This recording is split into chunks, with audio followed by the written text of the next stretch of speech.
Hey everybody, this is Rick.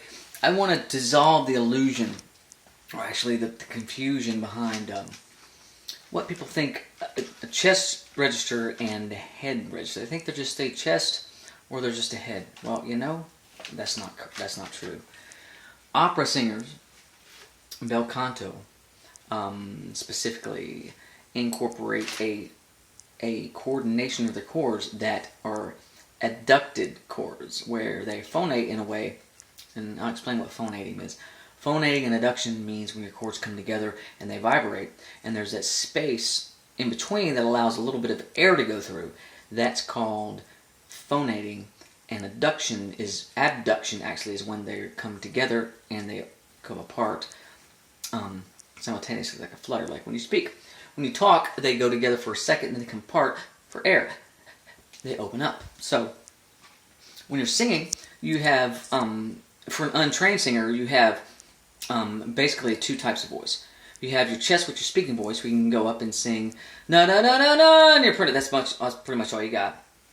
And then you go to your falsetto voice, which is the false chords, it's the outlying chords, the outer edge of the chords of the inner mucosa that actually vibrate, but at a more open approach, have more air involved. Actually, if you're breathing in or out, so that's why it sounds so breathy. So I'm in a falsetto sound, and this is kind of weak, and there's no energy, and there's no technique. But if I bring my chords a little together, then it starts sounding a little bit like this. It sounds more like I'm like a female. I sound like a girl. Instead of blown apart, I'm coming together like this. Blown apart, coming together. Blown apart, together, apart, together. Now, that's pure head voice. In opera, they employ something completely different, up to a C5, which is the tenor high C. At that C5, C sharp 5, your resonance changes. In other words, the way that the tone quality of the vocal production changes at that point. So when you go to a high C, in an opera production, it'll be now that is not chest voice, and that is not head voice. It is a middle voice coordination.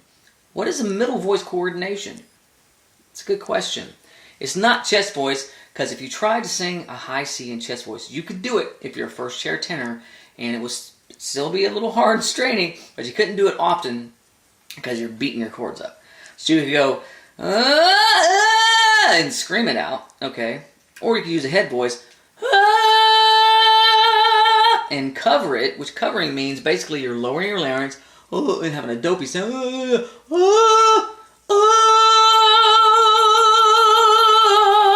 which is a covered sound. In opera, they don't use covering. They use the open throat, and they allow the chords just to stay zipped up or together. So when they go, there's no break from that C down to a middle C.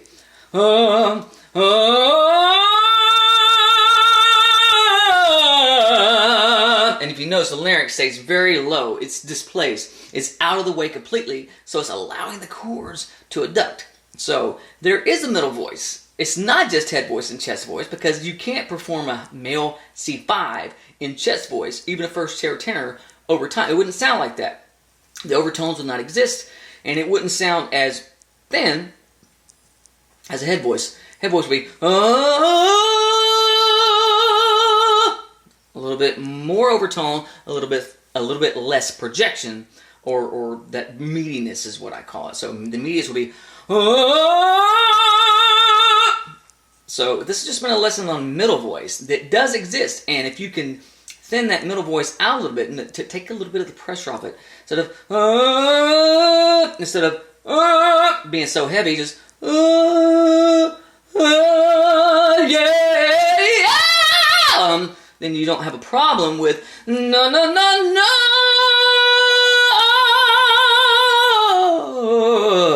in a head voice, or in a full-on middle voice.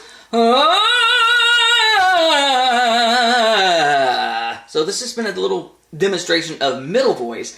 chest voice and head voice. So I hope this has been helpful. Once again, this is Ricky, and sing with passion.